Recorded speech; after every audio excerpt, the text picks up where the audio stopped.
Bueno, buenas noches, ya tardes, gracias por conectarse, por atender nuestro llamado a este encuentro académico con nuestra querida decana de la Facultad de Administración y Ciencias Económicas de la Universidad de EAN. Seguramente muchos de ustedes pertenecen a programas o son graduados de esta línea, así que hoy nos acompaña nuestra decana, quien tiene cosas muy interesantes para contarnos sobre cómo negociar a través de la diversidad cultural y cómo limitar, quitar esas barreras que finalmente se presentan en esta diversidad cultural.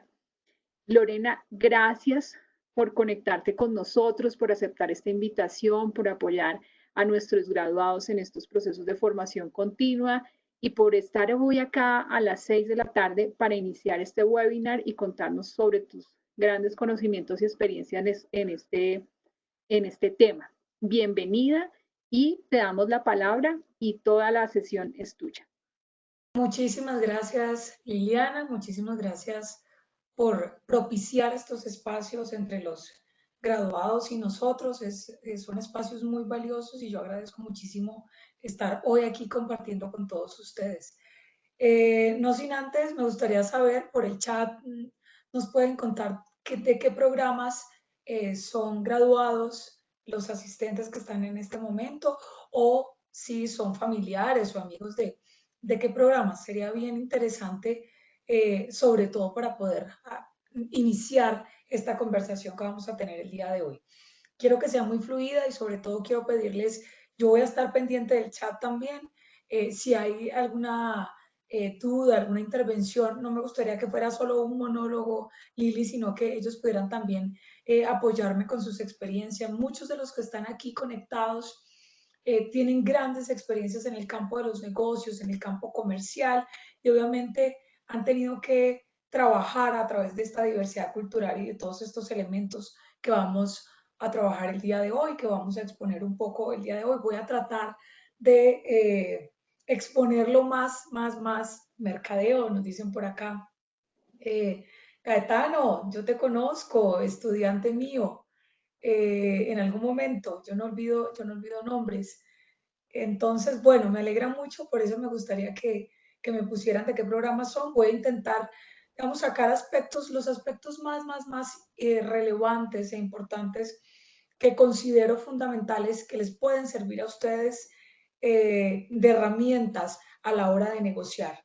¿Ok? Entonces vamos a arrancar un poco con algunas bases sobre la negociación en estos contextos actuales en los que nos movemos y después nos vamos a ir adentrando un poco en estos aspectos de diversidad cultural, en estos elementos que hay que tener en cuenta a la hora de negociar con otras culturas y también finalmente vamos a trabajar algunos tips que yo les recomiendo a ustedes a la hora de negociar a nivel internacional. Entonces, muchísimas gracias. Para mí también es un gusto saludarlos, estar aquí con ustedes. Les dejo mi correo si alguno de ustedes quiere ponerse en contacto más adelante conmigo. Entonces, bueno, iniciamos. Hablemos un poco que la negociación o saber negociar más bien es una habilidad directiva que es imprescindible, ¿verdad? Para aquellas personas, aquellos líderes, aquellos ejecutivos que trabajan en un entorno tanto nacional, pero mucho más en un entorno internacional. Tener esa habilidad negociadora, inteligencia cultural y mentalidad global van a ser unos elementos claves a la hora de hacer negocios. Son muchos acuerdos y tipos de negocios internacionales que se cierran en el día. Ya les voy a mostrar cuáles son los más comunes y por ello hoy esta habilidad va a ser fundamental. La única manera, y se los decía yo en su momento a las personas que he podido asesorar, a empresas, estudiantes y bueno, demás personas con las que he podido sentarme realmente a hablar sobre estos temas, que la única forma de negociar, de aprender a negociar realmente es negociando. Y muchas veces no nos damos cuenta que negociamos todos los días, ¿verdad? Pero pues en este campo de los negocios internacionales nos vamos a centrar en unas negociaciones específicas que se dan entre empresas. Obviamente lo que se busca en el campo de la negociación para desarrollar estas habilidades es lograr acercar posiciones y poder comprender intereses entre cada una de las partes. ¿Para qué? Para satisfacer esas necesidades que se tengan y resolver los conflictos que se puedan presentar a la hora de tener una negociación. Y para ello, pues es importante decirles que cuando hablamos de negociación estamos hablando de un proceso, ¿verdad? En donde dos o más partes se unen para satisfacer esas necesidades, llegar a acuerdos o resolver conflictos. No negociamos para algo diferente, o negocio para resolver un conflicto que tengo con cualquier parte o para alcanzar un acuerdo. Y eso es lo primero que quiero que tengan ustedes en cuenta. Si se les ocurre una tercera, me cuentan, pero en principio esas son los dos aspectos por los cuales realmente nos sentamos a negociar. ¿Okay? Bien sea en el ámbito familiar, en el ámbito del trabajo, en una negociación internacional, para esos dos aspectos. En el campo de los negocios internacionales, tenemos, digamos, grosso modo, tenemos tres grandes negocios que podemos hacer, tres grandes formas de internacionalizar nuestras empresas. Por un lado tenemos la exportación de bienes y servicios, por otro lado la importación de bienes y servicios y finalmente todo lo que implica la inversión extranjera. En esos contratos de compra-venta internacional que hacen parte de las importaciones o exportaciones, pues es como la forma más conocida que tenemos de negocios, pero no es la única y por eso se las enlisto aquí. Muchos de los que están aquí conectados el día de hoy han trabajado con franquicias, con licencias, con joint ventures, alianzas estratégicas, fusiones, contratos piggyback, adquisiciones, en fin. Son muchas las formas de hacer negocios internacionales. Es muy importante que ustedes, pues obviamente las conozcan, pero más allá entiendan que en cualquiera de ellas van a necesitar habilidades negociadoras y poder traspasar un poco esa diversidad cultural de la que vamos a hablar hoy. En cualquier negociación, y quiero partir dándoles estas bases para que nos entendamos más adelante, siempre tenemos que respetar nuestros márgenes de negociación. No importa si voy a negociar con chinos, con árabes, con estadounidenses, con colombianos o chilenos.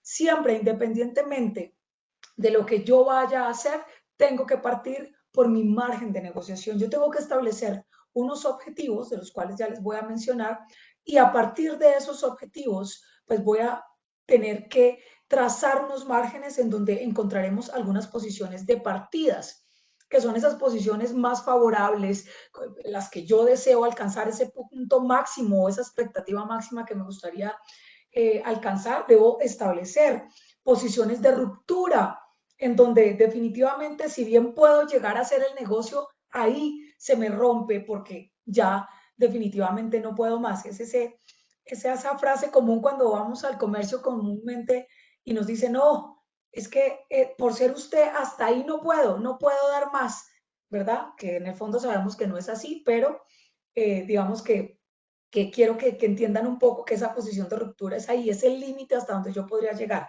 Realmente no el que le presento mi posición inicial al cliente, sino el que yo realmente he preparado y he construido. Y una posición esperada que está entre esa posición de partida y la posición de ruptura, y eso finalmente es lo que les va a generar a ustedes esos márgenes de negociación, y aquí yo siempre se los planteo para que los tengan en cuenta. Cualquier punto que ustedes tengan entre su mínimo y su máximo es una posición esperada y ustedes podrían atreverse a firmar acuerdos en este campo porque estarían satisfaciendo obviamente sus necesidades. Esto obviamente se confronta con las posiciones y los intereses con los que venga la contraparte, y ahí es donde vamos a encontrar realmente que haya un acuerdo dentro de la negociación. Entonces, lo primero que quiero que se lleven el día de hoy, las personas que están aquí conectadas, que sé que muchos de ustedes están haciendo negocios en sus empresas propias o hacen parte de una organización, es respeten mucho ese margen de negociación. Ustedes establecen objetivos, siempre yo les recomiendo establecer objetivos para cada uno de los temas que van a trabajar dentro de una negociación. Algunas veces pensamos que solamente debo llevar márgenes para el precio y resulta que no es así. Los buenos negociadores, los negociadores que realmente son hábiles a la hora de sentarse en una mesa de negociación, son aquellos que son capaces de establecer sus objetivos, que sean verificables, que sean medibles, que sean cuantificables, pero que logren también establecer márgenes. ¿Y por qué? Porque estos márgenes definitivamente me van a permitir a mí diseñar las opciones con las que me voy a sentar en una mesa de negociación. Les explico, yo no puedo llegar a una mesa de negociación con una sola opción. ¿Sí? Es que yo llevo esta opción, esta es mi única opción y punto, para de contar. O sea, no hay espacio para generar discusión, para encontrar esas posiciones y esos intereses. Yo debo sentarme realmente con un listado de opciones y dentro, que es uno de los elementos de la negociación, dentro de los 7 elementos que se han trabajado desde Escuela de Harvard, tener opciones en la mesa me va a mí a dar elementos importantes para obtener éxito en las negociaciones.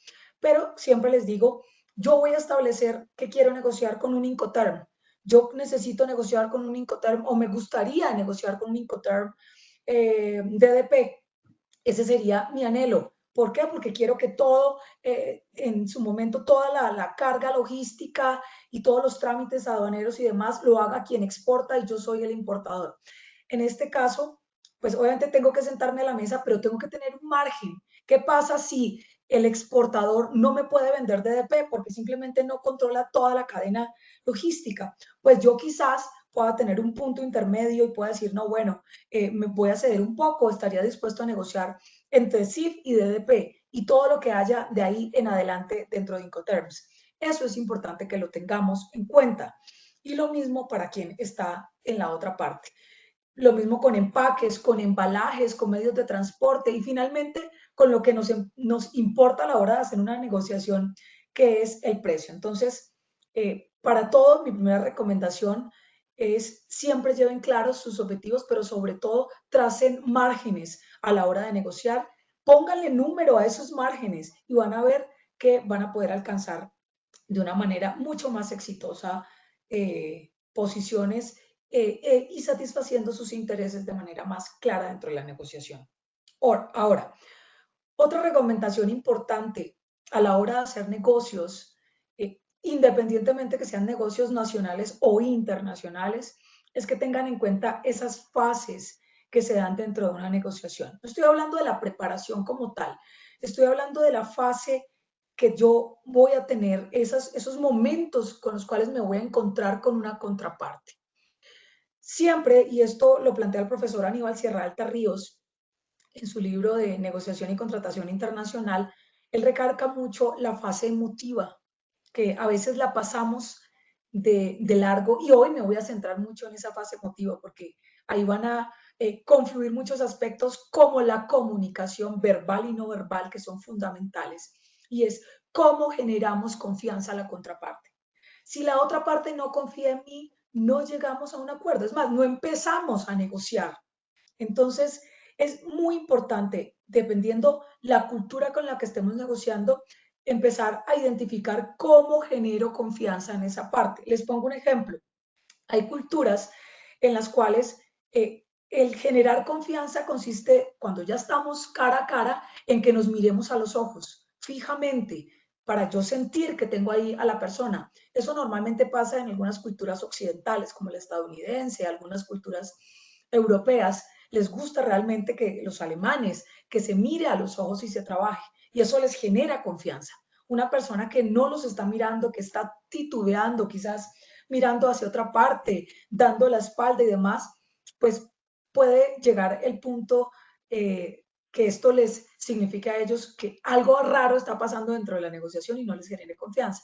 Pero todo lo contrario pasa en algunas culturas orientales, como la japonesa y algunas culturas también como las árabes, en donde para ellos el mirar fijamente a los ojos significa que los estamos desafiando y eso no les genera confianza.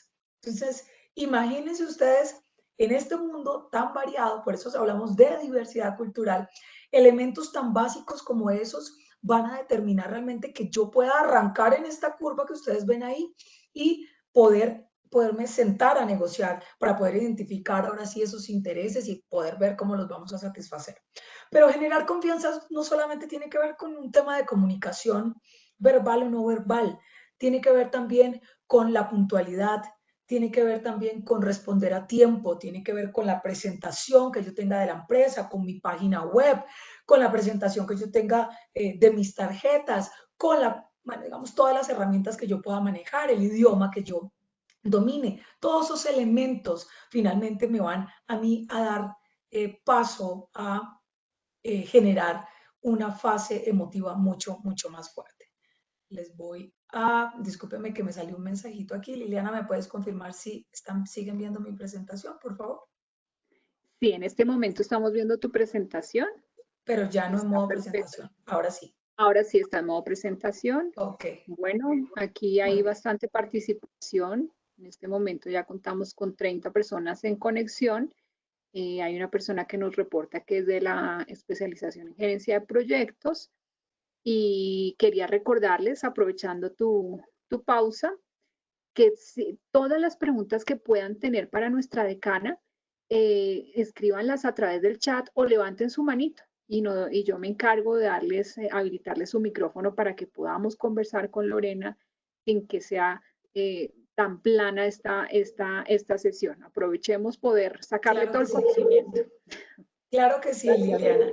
Me encanta que me escriban en el chat, pero sobre todo me cuenten experiencias. Me gustaría que me contaran experiencias que hayan tenido negociando con otras culturas, porque eso es lo que nos va a enriquecer en esta charla el día de hoy. Entonces, por ahora y retomando para las personas que se acaban de conectar, estamos sobre todo arrancando y les estoy contando algunos fundamentos y bases de la negociación que ustedes deben tener en cuenta. No todos han hecho parte de los programas de la facultad, sé que hay personas de ingeniería también, y estos son, negociar no es solamente para el administrador, el economista, el mercadólogo, no, negociar es un acto que y es una habilidad que necesitamos todos, llámese médico, abogado, ingeniero, lo que sea, siempre vamos a necesitar esas habilidades para poder alcanzar los acuerdos o solucionar los conflictos, como les mencioné al inicio de la sesión. Entonces, les estaba hablando un poco de la fase emotiva, que es la fase más importante, más importante. Ahí es donde me tienen que ver preparado, en donde yo tengo que sacar las armas que yo tengo y cómo me muestro preparado. Dirán ustedes, Lorena, pero ¿cómo hago realmente para que el otro crea en mí? ¿Cómo hago para prepararme muy bien? Y yo siempre les he dicho a las personas con las que puedo trabajar es, la clave está obviamente en la preparación y en la información que yo logre obtener. Si yo me preparo bien, mucha gente piensa que negociar es, como es tan cotidiano, no necesito prepararme. Pero si yo conozco muy bien a la contraparte y conozco muy bien mi entorno, estoy yéndome un poco aquí al maestro Sun Tzu, conozco el entorno, conozco el terreno, conozco a mi enemigo y me conozco a mí mismo, pues ese es el éxito para tener la victoria en el campo de batalla. Eso traído a los negocios, pues es conocer a esa contraparte, conocer el mercado, conocer mi empresa, cuáles son esas fortalezas, cuáles son esas debilidades y cuáles son todas las oportunidades que se pueden presentar a la hora de negociar. Finalmente, cuando salgo de esa fase, entro en una fase ya reflexiva, en donde empiezo a identificar los intereses. Y aquí es muy importante que ustedes tengan en cuenta que la mayoría de personas que no se preparan a la hora de negociar, siempre van con posiciones a la mesa. Y resulta que negociar con base en una posición no es lo mismo que negociar con base en un interés. Negociar con base en una posición es, yo quiero esto, este es mi precio, este es el producto que quiero y punto. Y la contraparte dirá, este es el precio y esto es lo que estoy dispuesto a pagar y punto. Esas son las posiciones. Pero ¿cuándo y cómo hago yo para identificar los intereses? Debo empezar a preguntar por qué y para qué. ¿Por qué? ¿Por qué lo quiere? ¿Para qué lo quiere? Ah, no, es que yo quiero ese carro. Ah, muy bien. Cuénteme para qué lo quiere, para qué lo necesita. Y eso pasa mucho en el mercado de concesionarios y los buenos asesores, esto se los enseñan día a día, tengo la oportunidad de trabajar con varios de ellos y es así como lo preparan realmente. Ese para qué, muchas personas llegan con la idea de comprarse la camioneta del año porque quieren la camioneta del año. Ellos piensan que pues el compañero la tiene, yo como no voy a poder tener esa camioneta, pero resulta que sus ingresos no dan para pagar que anualmente la declaración de renta quizás va a llegar muy alta y se puede haber ahorcado el próximo año. Y resulta que él realmente necesita, vive al lado del trabajo y la necesita porque quizás quiere ir a pasear, vive solo y quiera ir a pasear los fines de semana y a mercar. Y resulta que el asesor le dice, mire, usted si bien quiere o quiere esa camioneta, yo le recomendaría más bien tomar esta otra opción, que se adapta más a sus necesidades y demás. ¿Y qué pasa? Pues que en ese momento muchas veces el cliente reflexiona y dice, usted tiene toda la razón, eso no es lo que yo necesito. Y ahí empieza uno a ver realmente cuál es el interés. Es lo que realmente yo quiero y lo que satisface esa necesidad. Y no simplemente la posición de es lo que quiero y punto. Cuando uno empieza a preguntar para qué lo quiere y el porqué de las cosas, empieza a identificar. Esa fase va a ser fundamental. Y finalmente la fase negocial, pues ya ahí viene ese intercambio de concesiones y el intercambio de, bueno, ya la posición que llevo yo frente al interés que ya identifiqué. Aquí debo tener yo muy en cuenta y la recomendación que siempre les doy a las personas es lleven también preparadas las concesiones. Una concesión no puede salir del bolsillo o de la manga, como se dice comúnmente, al último momento. Eso no sirve. El mal negociador es el que actúa de esa forma. Yo tengo que tener en el sobre cuáles son las posibles opciones y las posibles concesiones que yo podría ver. Y siempre se lo planteo a mis estudiantes y a las personas con las que trabajo. Así la concesión para usted sea muy pequeña, usted tiene que venderla como algo muy grande, tiene que mostrarla como algo muy grande porque es la forma en como la otra persona va a sentir que realmente él también puede ceder, bien sea en el precio o bien sea en otro aspecto que se esté negociando. ¿Ok? ¿Para qué? Para que finalmente lleguemos a eso que tanto esperamos y es cerrar acuerdos. ¿Estamos? Bueno, para los que no están familiarizados con estos términos de la negociación, en la teoría de negociación, sobre todo en la teoría de negociación de Harvard, tenemos, digamos, encontramos dos tipos de negociación y la teoría Harvard se familiariza mucho más con la negociación integrativa. Tenemos dos tipos, la distributiva y la integrativa. La negociación distributiva es aquella negociación gana-pierde.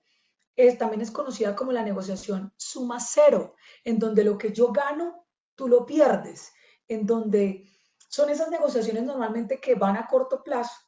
Es cuando uno va al San Andresito, va y cotiza algo y le dicen vale 300, pero por ser usted se lo dejo en 250 y uno sale feliz con el par de tenis que se compró, contentísimo porque me hicieron el descuentazo y me voy y a los 2 almacenes me encuentro en que los mismos tenis estaban en 80,000 pesos.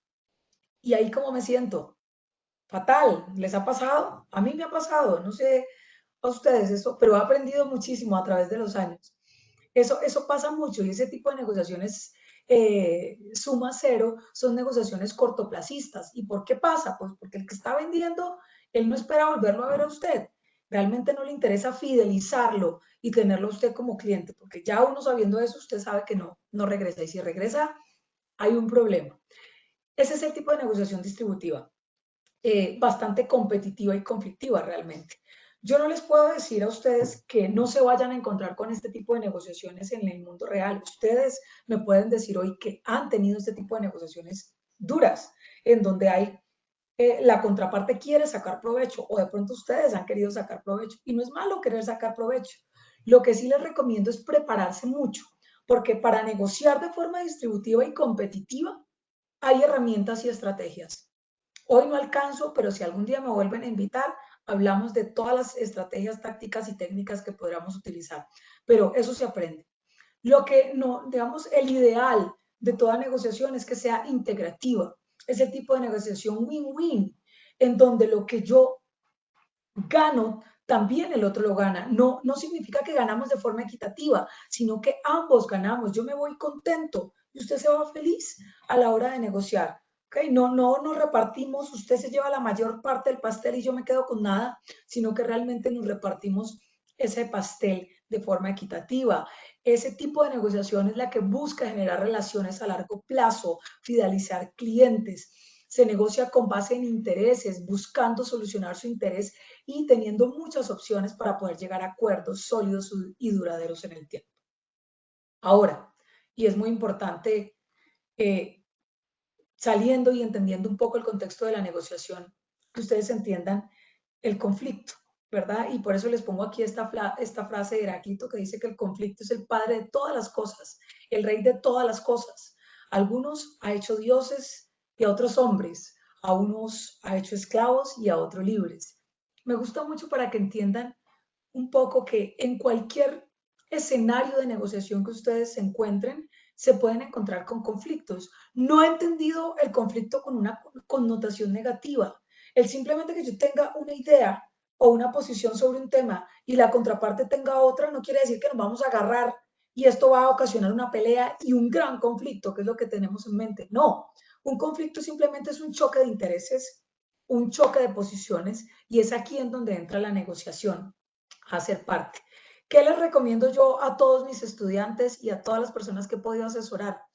Necesito que ustedes conozcan muy bien esas dimensiones que tiene el conflicto, cuáles son las generalidades y obviamente los 3 elementos que lo componen.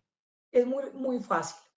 Cada que ustedes se enfrenten a una situación de negociación, necesito que evalúen cuál es la naturaleza del conflicto, por qué se está ocasionando ese conflicto, por qué no estamos llegando a un acuerdo, porque si vamos también en algún momento se cerró o se paró la negociación y empezó el bloqueo en la negociación.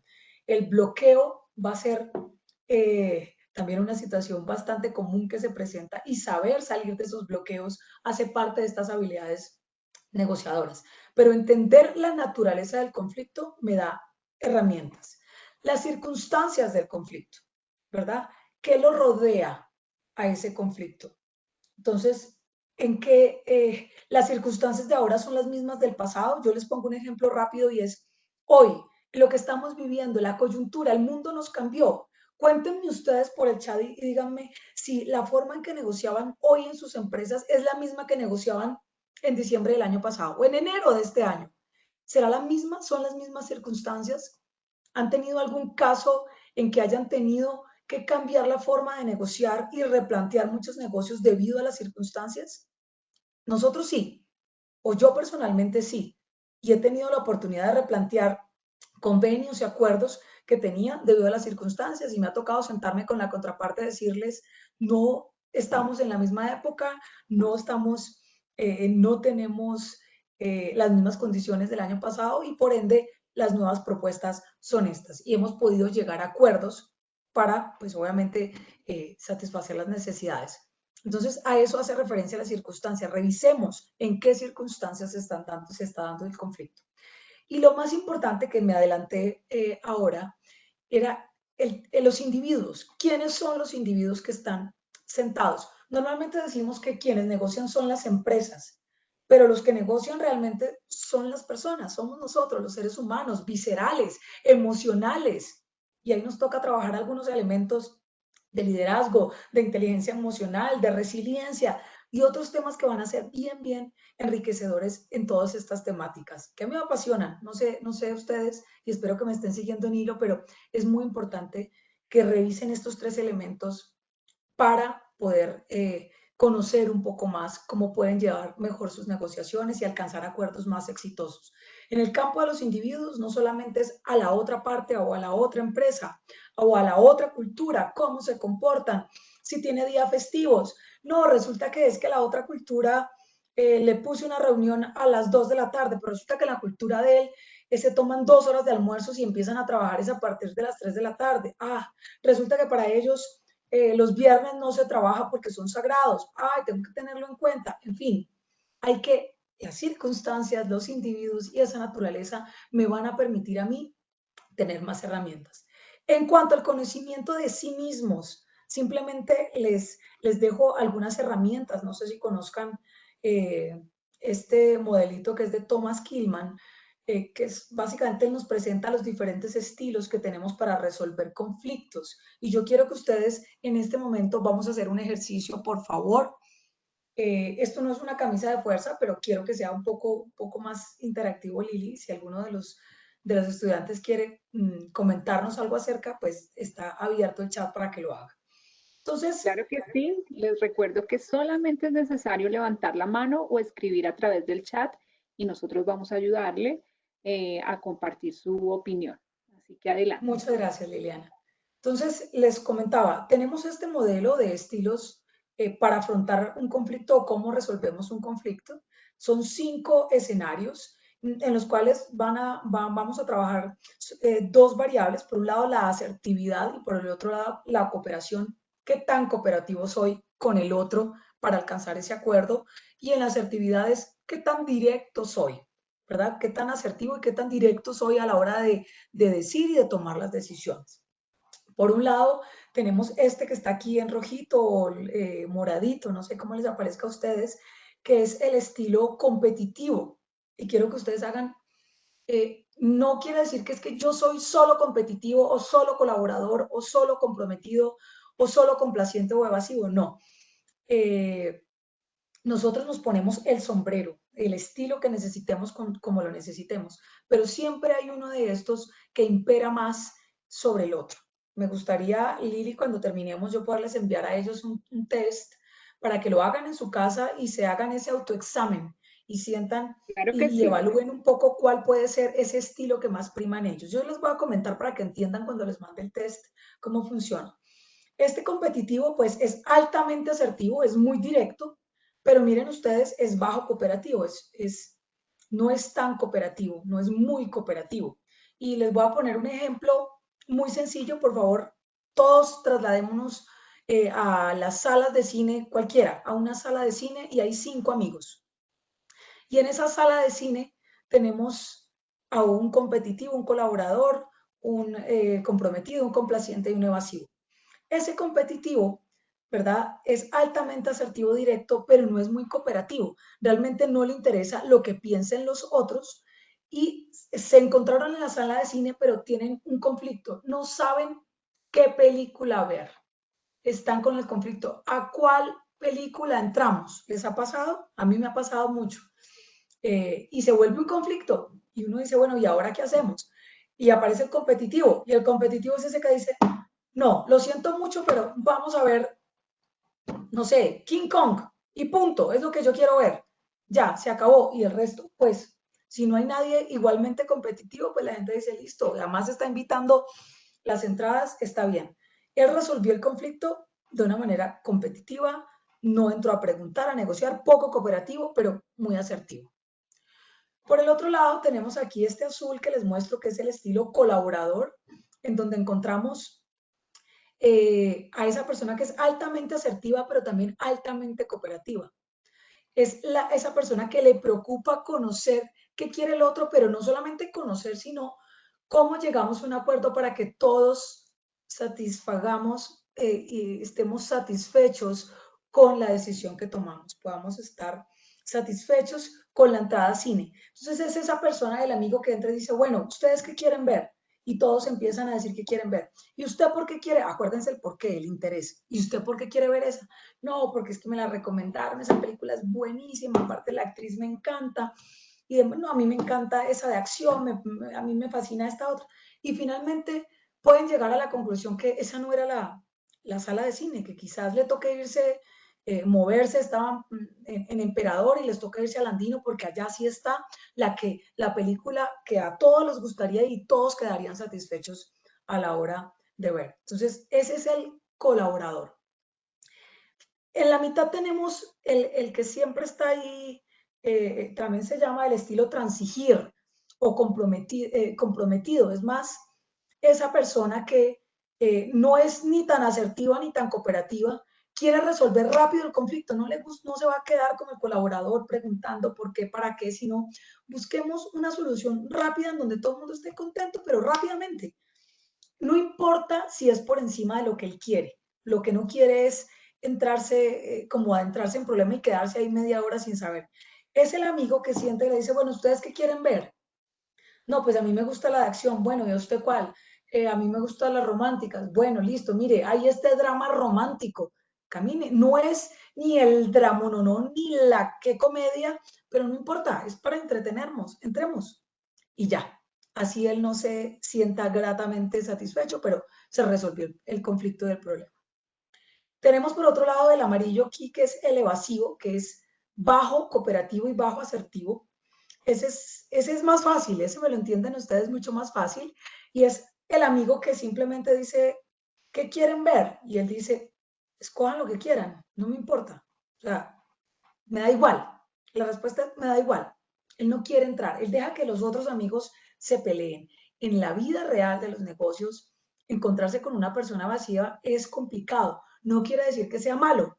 A veces, en algunas negociaciones, hay que ser evasivos, quizás porque necesito ganar tiempo o quizás porque no tengo todos los documentos y no estoy preparado y empiezo a ser evasivo para ganar ese tiempo. Entonces, como les dije, depende del sombrero que yo necesite a la hora de negociar. Y finalmente está el complaciente, que es altamente cooperativo, pero bajo asertivo. Y el complaciente es, ¿usted qué quiere ver? No, ya me gusta la de acción, hágale la de acción, sí, sí, sí. Y el romántico, y el que está acá dice, quiero ver la romántica. Bueno, también, yo también quiero ver la romántica. Vean ustedes que no es muy asertivo porque no se define, no es muy directo, pero es complaciente porque va a satisfacer lo que diga el resto y ya. Y digamos que se libra también del problema. Entonces, ¿es malo o es bueno ser complaciente en el campo de los negocios? Pues depende. Y en la vida total. Y los caballeros que estén aquí, ustedes saben que a la hora de llegar a algún acuerdo en el hogar, ser complaciente tiene sus beneficios. ¿Es verdad? Entonces es importante que sepan que depende del sombrero y cuando yo necesite es ese estilo. Pero sí necesito y sí me gustaría que todos los que están aquí presentes caigan en cuenta que hay un estilo propio, que yo me voy formando como negociador y que depende cada una de las posiciones en las circunstancias y demás y del otro con el que esté negociando, pues voy a tener que ponerme alguno de estos sombreros o voy a tener que mezclar alguna de estos estilos de negociación. ¿Ok? Ahora, ya entrándome en el campo internacional, para dejar también espacio a preguntas y entrar a la parte de diversidad cultural, tengan en cuenta que cuando ustedes salen del país y cuando van a hacer negocios internacionales, a importar, a exportar o a hacer inversiones extranjeras, van a tener que tener en cuenta muchos elementos. El cultural es solamente un elemento de muchos otros. Ustedes van a tener que tener en cuenta el entorno legal, el entorno político y económico, cuál es el tipo de cambio, ¿ok? ¿Cuáles son esos aspectos sociales esas externalidades que me van a impactar a mí ese negocio que quiero llegar a trabajar? Y el aspecto cultural es importante, Lorena, sí, sí lo es, pero no es el único. Acuérdense que hay muchos más elementos que yo tengo que tener en cuenta. Y yo, ¿qué les recomiendo? No caigan en los estereotipos. Si bien hoy he hablado de algunos estereotipos de cómo es el alemán, el japonés, el chino, pues sí, hablamos de generalizar, pero siempre yo les recomiendo es conozca primero la contraparte, porque puede, y me pasó realmente en algún momento con los italianos. Y yo siempre pensé que los italianos eran esos bonachones que te dan un triple beso, te llevan de la mano, te abrazan, muy amigos, el italiano, porque obviamente dentro de los que conocía en mi campo eran de esta forma, sobre todo italianos del sur. Pero me encuentro alguna vez con otro colega hace muchos años, lo recuerdo mucho, Davide Bocchi, un italiano completamente diferente a lo que yo pensaba que era un italiano muy alemán, otro estereotipo, pero muy alemán, psicorrígido, no le gustaba para nada el contacto, muy directo, cortante, poco humor, en fin. Entonces, tengan en cuenta estos elementos a la hora de negociar y créanme que van a tener en cuenta, van a tener mucho más éxito en sus negociaciones. Lo que hacen los directivos es igual en todas partes, pero cómo lo hacen se encuentra integrado en su tradición y su cultura. Y me meto entonces a hablar de la cultura, que es todos esos comportamientos visibles, ¿verdad? Y no visibles, invisibles, ese conjunto de creencias, de valores, de costumbres que representan a una sociedad. Y todo eso es lo que va a hacer realmente que determine cuál es ese estilo negociador y cuál es el estilo de mi contraparte. Tenemos aspectos dentro de la cultura que son visibles, cómo se viste, cómo habla, ¿verdad? cómo se tratan, cómo escriben, eso es visible. Y tenemos otros aspectos de la cultura que son todo lo contrario, que no los podemos ver. Y ahí es donde realmente uno identifica cuál es el negociador con la mayor inteligencia cultural. Por eso hablamos de inteligencia cultural y diversidad, y perdón, mentalidad global. Y siempre les muestro a ustedes la analogía del iceberg, porque esto me representa mucho cuando yo trato con otras culturas a nivel internacional o internamente. Aquí a nivel de Colombia, piensen nomás la cantidad de culturas con las que logramos interactuar. Y lo que tenemos visible es la punta del iceberg, pero debajo del iceberg encontramos muchos aspectos que también es importante identificarlos. Valores, visiones del mundo, creencias, todos esos aspectos que no podemos ver y que necesitamos identificar a tiempo van a hacer que yo pueda desarrollar mentalidad global. Ahora, algunos datos que me parece importante que ustedes tengan en cuenta. Digamos que se retó a los directivos europeos y americanos. El mayor reto más bien que ellos afrontan o que dicen que a los que se enfrentan cuando salen de su país, dentro de los que ellos destacan está el comportamiento individual, un comportamiento individual distinto, pero el tema de las diferencias culturales marca un 65%. Uno creería que de pronto las prácticas de negocios puedan tener un mayor valor, o la ubicación, o todo lo que tenga que ver con geografía, la diferencia entre contabilidades, legislaciones, pero miren que el tema cultural tiene una de las mayores participaciones cuando alguien sale del país. No sé si algunos de ustedes estén fuera del país y hayan tenido que negociar o hayan tenido que llegar a acuerdos con personas de nacionalidades diferentes. Y este choque, y es el mayor reto que ellos dicen enfrentar muchos de estos directivos. Ahora, los retos, digamos, las razones de fracaso de misiones internacionales, un 34% de esas razones de fracasos tiene que ver con la ausencia de habilidades precisas para dirigir a través de la diversidad cultural. Es importante entonces conocer estos aspectos muchísimo, muchísimo. ¿Y de dónde se aprende?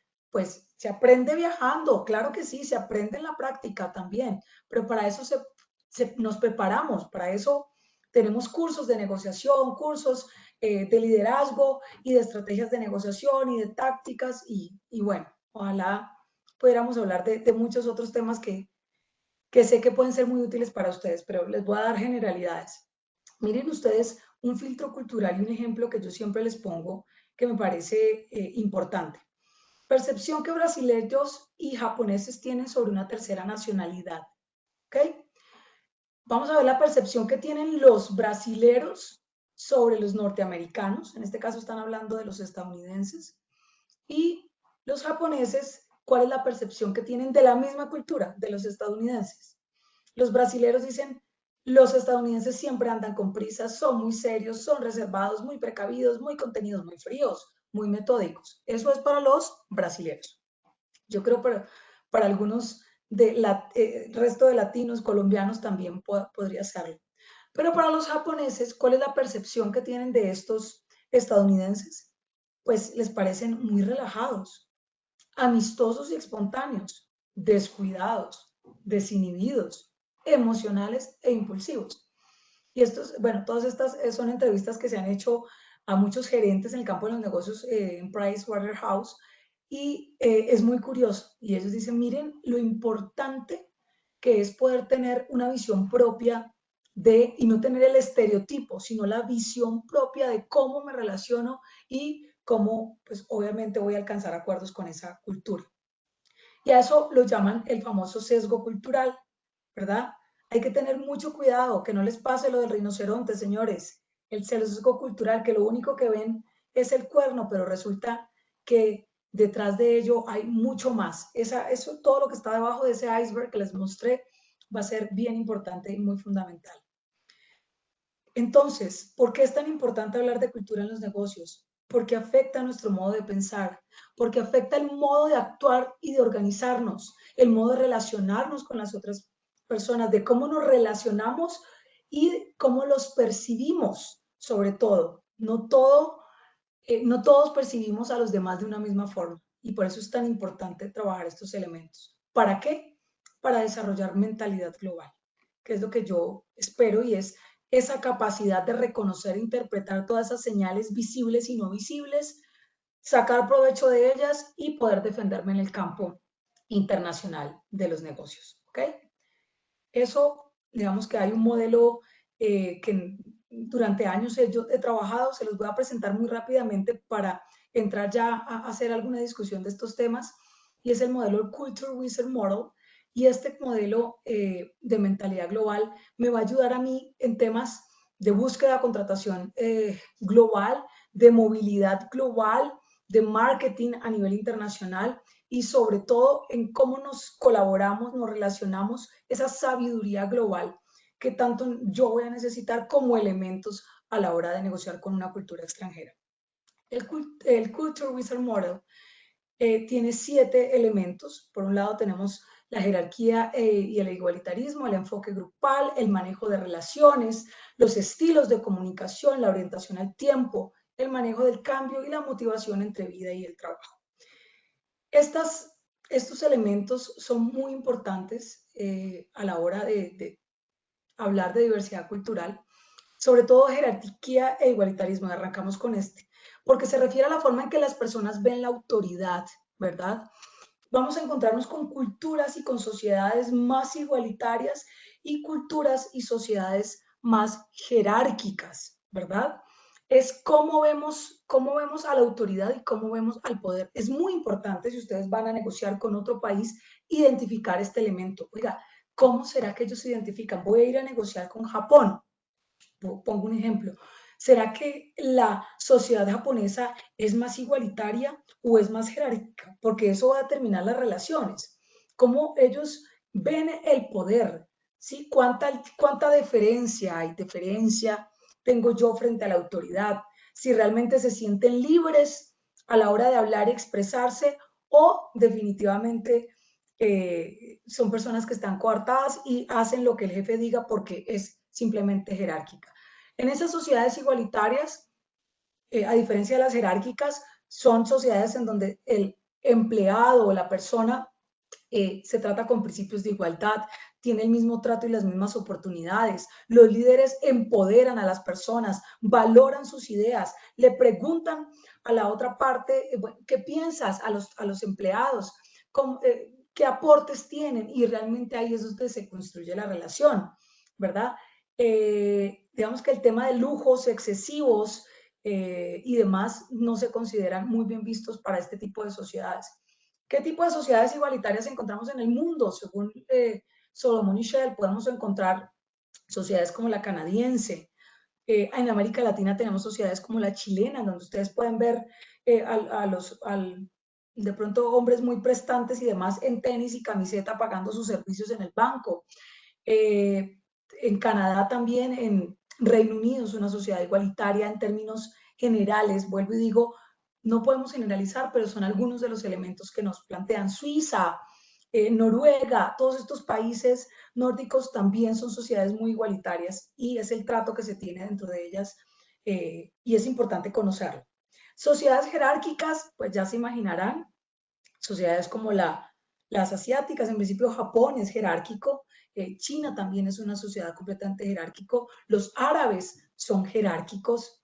Entonces aquí en este tipo de sociedades las personas existen, y están muy marcadas las diferencias sociales entre las personas, y el tener grandes posiciones, el mejor carro, el más lujoso y demás, eso me da estatus, y eso es lo que me representa como el jefe y el líder de esa posición. Y pues ahí encontramos muchas culturas. Les pregunto, para los que están conectados, ustedes, ¿dónde ubicarían a Colombia en esta escala de jerarquía e igualitarismo? ¿Somos una sociedad más igualitaria o somos una sociedad más jerárquica? ¿Qué piensan ustedes? Lili, les dejo para que empecemos a interactuar mientras voy presentando estos elementos, y finalmente cierro con los tips. Adelante, las personas que están conectadas. Tratemos de no ser tan tímidos y aprovechar el espacio. Está habilitado el chat. Bueno, ya por aquí nos están escribiendo. Jonathan dice que es jerárquica. A ver quién más nos da. Pilar también dice lo mismo, jerárquica. ¿Quién más nos quiere Gaetano escribir? dice jerárquica. Bueno, Ok. ok, muy bien. Miren, yo hice una investigación ya hace algunos años que la publiqué. ¿Se ven las diferencias? Dice Pilar. Claro que sí. Hice una investigación que la publiqué el año pasado. También les puedo enviar el artículo que se publicó en una editorial estadounidense sobre este tema. Hice la investigación en Colombia y fue maravilloso lo que encontré. Y efectivamente, señores, la puntuación, porque pues este modelo se puntúa, la puntuación que nos dio es que somos jerárquicos. Si bien en algunas organizaciones nos escuchan, el jefe nos trata bien y demás, se ven muy marcadas las diferencias y hay más elementos de jerarquía que de características igualitarias. Eso no estoy diciendo que esté mal ni bien, solamente les estoy diciendo, se le hizo entrevistas a más de 200 empresas, hicimos entrevistas para poder determinar estos puntos y bueno, digamos que llegamos a esa conclusión. Entonces sí, punto para todos. No digo lastimosamente, somos jerárquicos, eso en nuestra sociedad se nota, ¿no? Y aquí cuando llega alguien del extranjero es, no sé, siempre como la deferencia, el respeto, la distancia, o la doctor, la doctora, ese tipo de cosas nos caracterizan. No les voy a decir si es bueno o es malo. Ahora, en los mismos equipos de trabajo, sí, Pilar, exactamente, se ve muchísimo en los equipos de trabajo, en las organizaciones. Y bueno, algún día cuando nos tomamos un café y les cuento más cositas sobre la investigación en Colombia, voy a presentarles los elementos y cierro con algunos tips ya muy puntuales para que ustedes los pongan en práctica. Otro elemento de este modelo es el enfoque grupal y es como, ¿verdad? Como si nos sentimos parte de un equipo o somos más individualistas, ¿verdad? Si nos sentimos parte de un grupo o las responsabilidades las asumimos más desde lo individual. Hay sociedades que se focalizan en lo grupal y sociedades muy individualistas. Rápidamente, dentro de las sociedades más individualistas, la más conocida es la estadounidense, y dentro de las sociedades más grupales son sociedades como la japonesa también, y varias de las sociedades asiáticas, estoy hablando de Vietnam, de Indonesia y demás, consideran que el trabajo en equipo pues realmente va a sacarlos a ellos, van a obtener mayores beneficios del trabajo en equipo que trabajando individualmente. En las sociedades en grupo las personas comparten su identidad, valores, logros, valoran la armonía del grupo, buscan consenso, y los individualistas se orientan más a logros personales. Siempre les pongo el ejemplo de la caricatura, una de las caricaturas más famosas de los niños en Japón, que es Momotaro. ¿Sí? Momotaro traduce el niño durazno, y es un niño que es el superhéroe, pero no es el superhéroe solo, él los representa, pero Momotaro no hace nada si no participan todos los amigos que están ahí. Y desde chiquitos a los niños se les pone a ver Momotaro para que ellos entiendan que solos no pueden alcanzar las metas, y así Momotaro los lleva en el camino y les inculca ese trabajo grupal. Los estadounidenses son más individualistas, y es por eso que nace la primer superhéroe más representativo de Estados Unidos. ¿Quién es? ¿Cuál es el superhéroe más representativo de los Estados Unidos? Cuando uno habla de Estados Unidos, superhéroes, el primero, no me vayan a decir que Spider-Man, porque ese no es el primero. El primer, Superman. Ok, Gaetano, exactamente. Ese es el primero que se nos viene a la mente. ¿Y quién es Superman? Es el hombre de acero, el yo lo puedo todo, el yo soplo fuego, el yo que tengo rayos de fuego y boca de hielo y fuerza y escucho, y mejor dicho, Superman es un Superman y lo puede hacer. Ya luego le pusieron los super amigos y demás, pero el mejor siempre será Superman. Entonces, para que entiendan un poco el tema de cómo ven al grupo, es importante que ustedes lo identifiquen. Si llegan a otro país o van a negociar con otra cultura, identifiquen cómo conciben al grupo, cómo lo ven. Ahí van a tener muchas herramientas. Pregunto rápidamente por el chat. Colombia, ¿seremos más grupales o seremos más individualistas? Hablen ahora mientras yo sigo con el tercero y me lo van poniendo en el chat. Relaciones más individualistas, dice Dayana, Jonathan Jiménez, más individualistas, más individuales, depende de la región. Ok, mira, eso está muy interesante, Pilar. Y sí, te lo comparto. No he podido, esta investigación que hice la hice aquí en Bogotá y mira que me sacas ahí un aspecto bien importante. Ojalá pueda, cuando pase toda esta pandemia, poder hacer la investigación a nivel Colombia y me voy a dar cuenta que puede que cambie muchísimo la percepción. Curiosamente, en los resultados encontramos que somos individualistas, sin embargo, digamos que el porcentaje de la diferencia con el trabajo grupal no es muy amplio. A la gente le gusta trabajar en equipo, lo que pasa es que no sabe trabajar en equipo. Y cuando yo no sé trabajar en equipo, pues me canso del grupo y prefiero hacerlo yo sola. Les pasaba a ustedes cuando estaban estudiantes aquí muchísimo. Y yo recuerdo mucho, el profesora, no me acoplé con el grupo, ¿qué hago? ¿Puedo trabajar solo? Y empezaba Cristo a padecer para los que estaban aquí como estudiantes hace algunos años o algunos meses quizás. Entonces, bueno, digamos que en el campo de las relaciones, básicamente describe la importancia que una sociedad le otorga a la construcción y el desarrollo de confianza y cuán importantes son las relaciones como requisitos para trabajar en conjunto.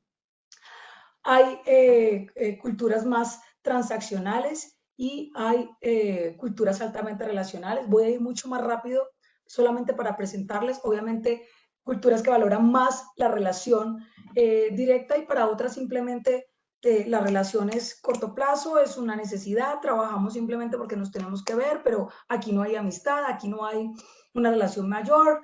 En fin, podemos trabajar por email, por teléfono, por lo que sea, no necesito verlo a la cara rápidamente, lo que quiero es alcanzar el acuerdo, o culturas más altamente relacionales, en donde pues la relación importa, ¿ok? Estoy hablando de pongo de los latinos, nosotros somos altamente relacionales. Para el latino es importante hablar de la familia.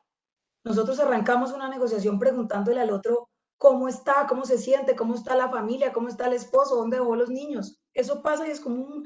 Y no es que esté mal, somos una sociedad altamente relacional. Los árabes son altamente relacionales, los japoneses son altamente relacionales, los transaccionales estadounidenses, estoy hablando, no nos podemos quedar con el estereotipo, pero hablo de las investigaciones que se han hecho, los alemanes también en alguna medida, son bastante transaccionales. Venimos y vamos al grano, no más, el tiempo es oro y pues no nos interesa mucho la relación. En algunos casos, por ejemplo, los árabes, ellos primero se sientan, negocian con, digamos, hablan de cómo está su familia, de su entorno, generan esa confianza y demás. Después sí entran al tema de la negociación propiamente dicho, y si salen a comer, dicen, aquí dejamos el tema del negocio y nos dedicamos a hablar ya de temas más personales. Entonces, para que lo tengamos en cuenta. Importante, China también es una cultura altamente relacional. Y siempre les recomiendo, si van a negociar con China en algún momento, tengan en cuenta este concepto, llévenselo para sus casas, y es el famoso One-Z. El One-Z es esa red de contactos, la red en donde los chinos se protegen entre sí, se colaboran entre sí.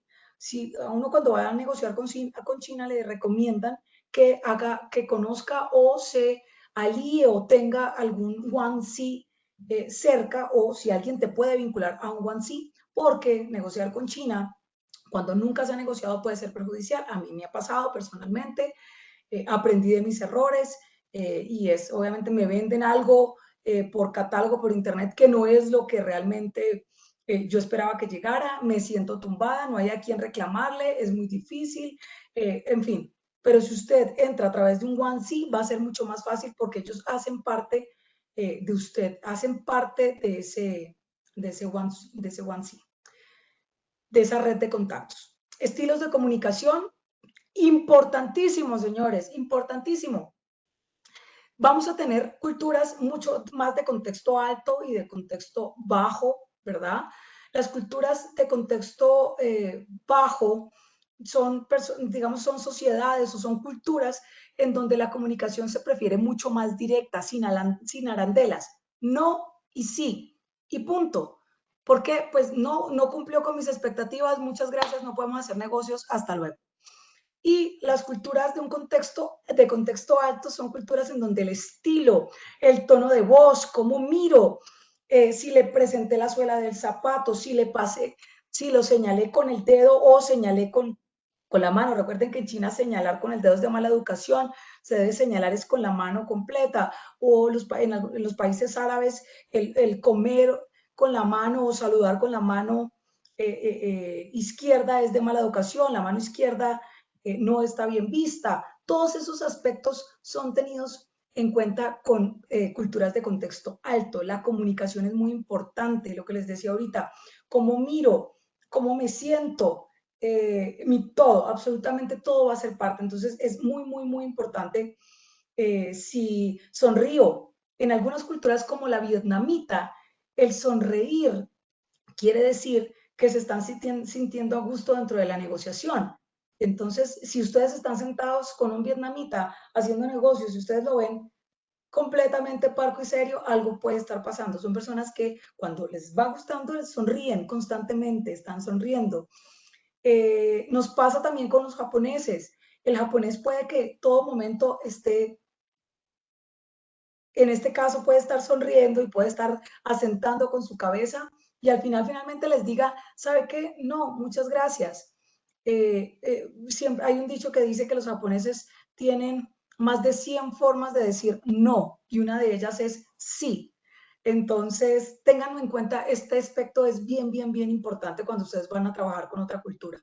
La orientación del tiempo, señores y damas, bien importante. Hay culturas más orientadas al tiempo. No les voy a preguntar Colombia en cuál estamos porque ya sabemos, ¿verdad? Y otras culturas que están orientadas, baja orientación al tiempo.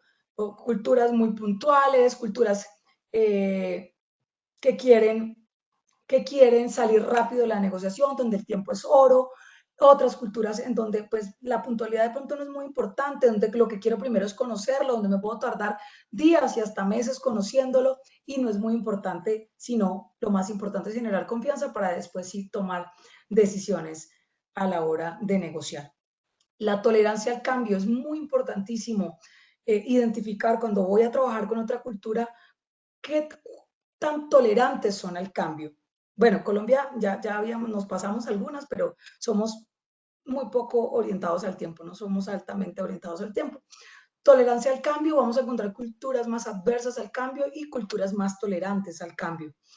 Esta definición es muy, muy clara. Obviamente los que son adversos a cambio pues, prefieren hacer las mismas cosas igual, los cambios generan miedo, tensión, y hay culturas que realmente el cambio es el día a día, están acostumbrados a los desarrollos tecnológicos, están acostumbrados a que hoy había una tecnología y mañana no, y tengo que adaptarme rápidamente a ella.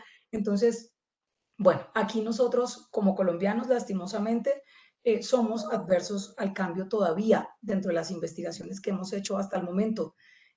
Hay en algunas organizaciones, habrá unas más que otras, pero ustedes me dirán si esto lo han tenido que vivir o no vivir, o sufrir o no sufrir. Realmente yo les presento un panorama para que lo tengan en cuenta. Y finalmente, el último aspecto que evalúa este modelo es lo que tiene que ver con motivación y balance de vida y trabajo, y la vida privada. Y es importante definirlo, y se los decía yo al comienzo, si esa cultura con la que voy a negociar está más orientada al balance o está más orientada al estatus. Si estoy más orientada al balance, realmente lo que yo esperaría es, este es mi horario de trabajo, por favor, no me llame mi horario de trabajo, yo sábados y domingo no estoy disponible, tengo un balance, tengo unos horarios, bueno, digamos que no son, la prioridad no es el trabajo en ciertos términos. Y las culturas más orientadas al estatus es todo lo contrario. Y es estas personas que usted las puede llamar a las 3 de la mañana y le contestan. Y yo les preguntaba, es importante porque eso va a determinar horarios, formas de contactos, cómo me acerco a ellos y pues también va a ser un elemento bien importante a la hora de negociar. Bueno, ya para cerrar, porque no los quiero aburrir, esto es inmenso. Créanme que ojalá algún día podamos hablar de estrategias, de tácticas, de técnicas, que son muchísimas. Poner casos y ejemplos y poder hacer ya una discusión y talleres con ustedes, porque creo que ya el taller les podría dar mucho más elementos. Entonces, algunas recomendaciones. Hay que evitar siempre el síndrome de superioridad. Siempre les digo a mis estudiantes, no creerme más que una cultura que otra. Ustedes dicen, ah, pero aquí en Colombia no pasa eso. Sí pasa, me ha tocado ver negociaciones con Perú y con Ecuador. Cuando vienen otros, Estados Unidos, europeos, japoneses, nos sentimos inferiores. Índice de superioridad o de inferioridad. Pero cuando negociamos con otros que creemos inferiores, no sé por qué, en donde tienen metido en la cabeza que una cultura es más que otra, pues simplemente nos creemos más poderosos, dice Pilar, competencia. Sí, tiene mucho que ver. Entonces, eso por un lado en la cultura, pero también cuando voy a negociar con el otro, esa superioridad no les va a ayudar para nada. ¿Qué me ha ayudado a mí a alcanzar todas las negociaciones en el campo de comercial, en el campo político, que he tenido la oportunidad también de estar, y en mi vida cotidiana como directiva? Entre más sencillo usted sea, más claro con sus argumentos, más humano usted sea, créame que mayor éxito va a tener en los negocios. Para mí eso es una ley. Hay que evitar también tratar a las personas que viven en otros países como si no estuvieran al tanto de la evolución del mundo. ¿Okay? Entonces a veces nos creemos el centro del planeta, el centro del mundo, lo sabemos todo, ¿verdad? Usted como pues está en este país o usted no sabe mucho, entonces déjeme, yo guío la negociación. Tiene que ver mucho con el segundo punto, pero se los recomiendo. El dar lecciones en una mesa de negociación, no va. Cada uno tiene su bagaje. Deje que el otro hable, deje que el otro se exprese. El otro también tiene toda una historia que puede contarle a usted. Entonces, usted le puede contar sus experiencias, pero usted no viene a leccionar absolutamente a nadie. Pilas con los temas polémicos como cultura, perdón, como religión, como política. Normalmente en una negociación, cuando yo arranco ese primer contacto, la idea es poder hablar de temas, dependiendo de la cultura, mucho más light, del partido de fútbol, de la cultura, de los paisajes tan maravillosos, del clima tan espectacular o del clima, lo que quieran. Pero traten de evitar y sobre todo tengan mucho cuidado con el humor. No sé si les haya pasado en sus negociaciones, en donde se dice un chiste y nadie se ríe. Eso es lo peor cuando uno dice un chiste y nadie se ríe. Yo sufro. Bueno, yo no soy de muchos chistes, pero sufro cuando alguien dice un chiste y nadie se ríe, y más cuando uno está en un entorno organizacional, puede que caiga muy mal, puede que en otra cultura eso signifique otra cosa, y no les cuento todos los casos que he tenido en términos de comunicación. Algún día les contaba que la primera vez que llegué a México en el 2009, nos dijeron a todos los que íbamos, con el grupo que íbamos, que por favor no saliéramos, si íbamos a salir, saliéramos en pelota. Entonces, en pelota no, perdón, Dios mío, en bola. Si ven, ya ahí se pueden reír. Ese era un chiste para ver si estaban atentos. Por favor, si van a salir colombianos, salgan en bola. Es lo mismo,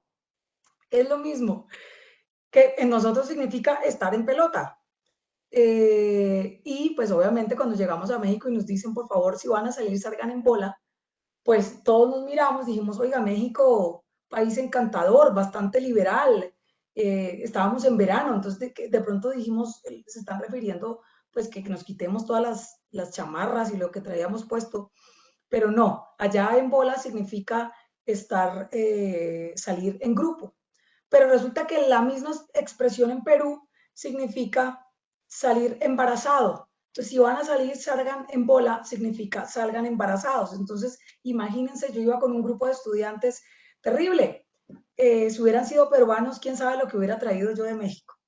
En fin, esos temas son bien importantes, ¿ok?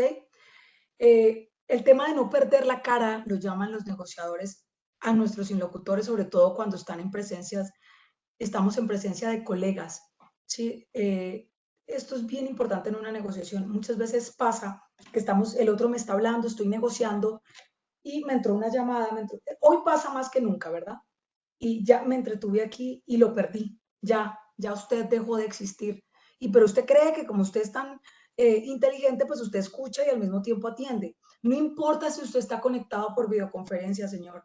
No importa, y si está presencialmente, se ve terrible. Se ve terrible, se ve muy mal. Siempre les digo, evítenlo. Ustedes no saben el tipo de cultura con la que estén. Quizás aquí en Colombia eso pase, pero en otras culturas eso es imperdonable. Y conozco casos en que se paran de la mesa y se van. Si no le interesa escucharme, me voy. Si usted sacó media hora de su tiempo para escucharme y no me va a escuchar, pues prefiero parar. ¿Ok? Pilas con los intérpretes. Pilas con los intérpretes. Yo les comenté a ustedes el caso de la negociación entre los alemanes y los argentinos, en donde estaban utilizando al intérprete y resulta que estaban negociando relojes alemanes bellísimos, lujosísimos, y después de todo un día de negociaciones, porque pelearon, digamos, discutieron mucho sobre la calidad, sobre el precio, y demás, al final del acuerdo, los alemanes le dicen al interlocutor y al intérprete, les dice, bueno, dígales por favor que estamos muy felices de cerrar el negocio, que cuando quieran negociamos también los pulsos. Y resulta que para los argentinos el reloj es completo. Pues el reloj, hoy no tengo reloj para poderles mostrar el reloj completo, pero ustedes sí tienen en su casa. Estoy hablando reloj de mano. Y para el alemán, todo el tiempo en su traducción, el reloj del que estaban hablando era solamente, ¿cómo se llama? Esta parte del reloj, pues donde están el minutero y el segundero, y no incluía el precio, los pulsos. Entonces, si van a negociar y no manejan la lengua, tengan en cuenta, pues, estos aspectos que ustedes pueden tener. Traten de utilizar un lenguaje muy sencillo, ser muy directos en la comunicación, no darle tantos rodeos a la cosa.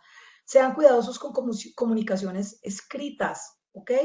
También a veces nos tratamos de pulir mucho el mensaje y resulta que no somos tan claros en lo que estamos diciendo. Con los contratos tengan mucho cuidado y más cuando son firmados en dos lenguas. Pasa mucho que aquí en español dice una cosa, pero en la traducción, y usted como no maneja muy bien el idioma, pues se encuentra que no es lo mismo y ahí empiezan los conflictos internacionales, ¿ok? Tengan en cuenta que para hacer negocios, y por eso les dije al comienzo, no importa si usted es ingeniero, médico, abogado, lo que sea, hay que tener un contexto general del mundo, de lo que hoy estamos viviendo, de cómo afecta eso, obviamente las relaciones, los negocios, de política, un poquito de bases de historia, de cultura general, eso y más. Si usted va al otro país, investíguelo un poquito porque les va a servir mucho, ¿ok?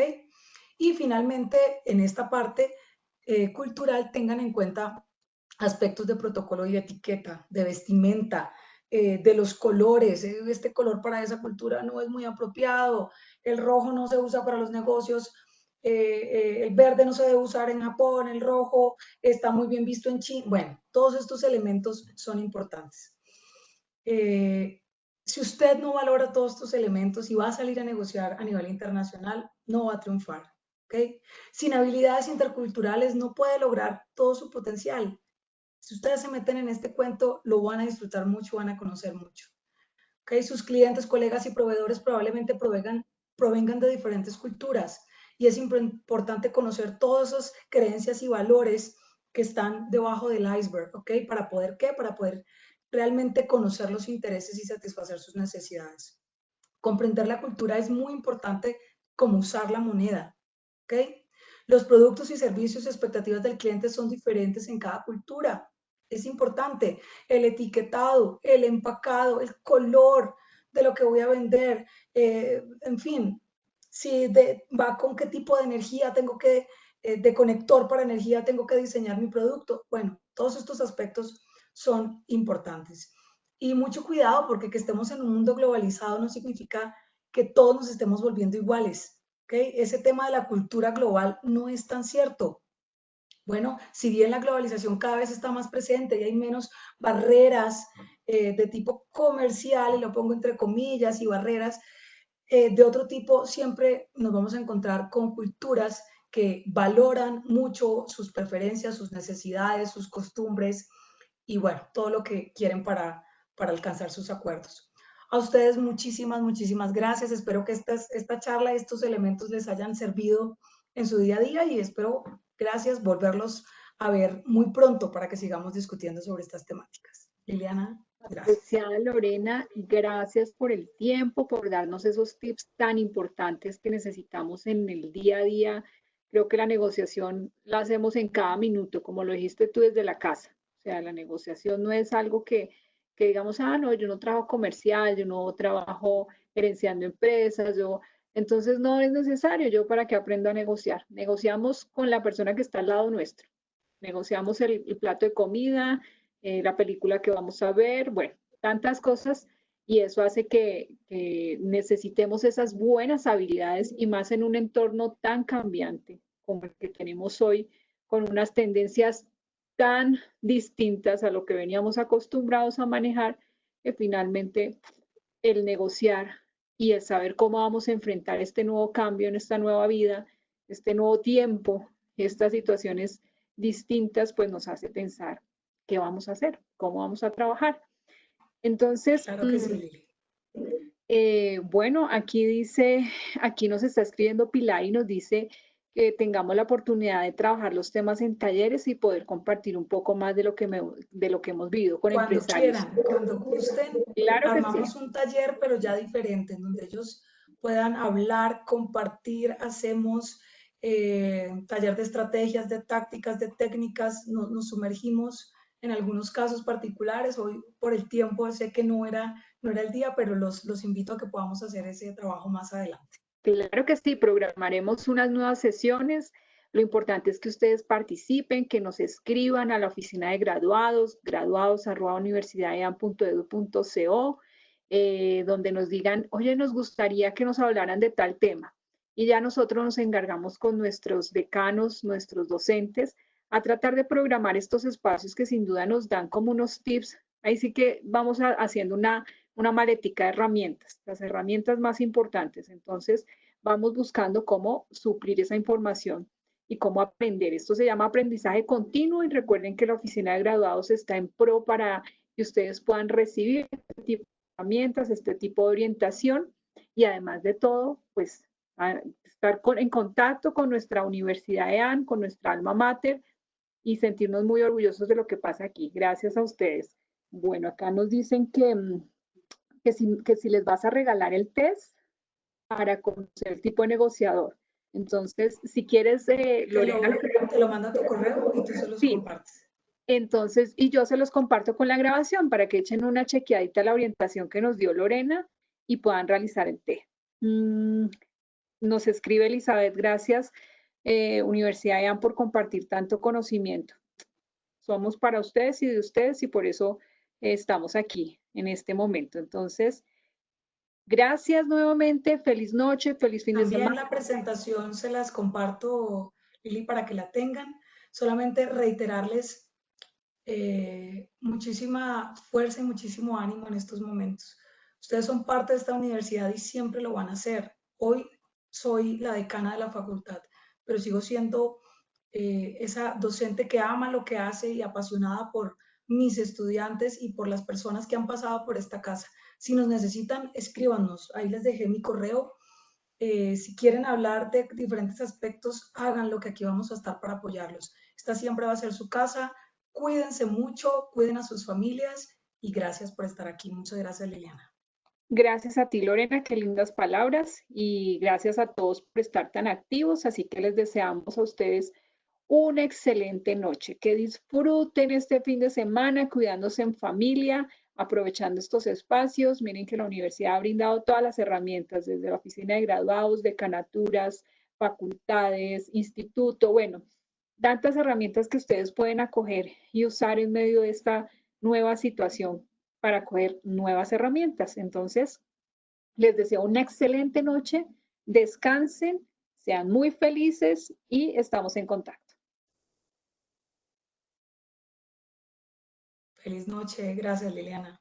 Un abrazo para todos. Un abrazo igual para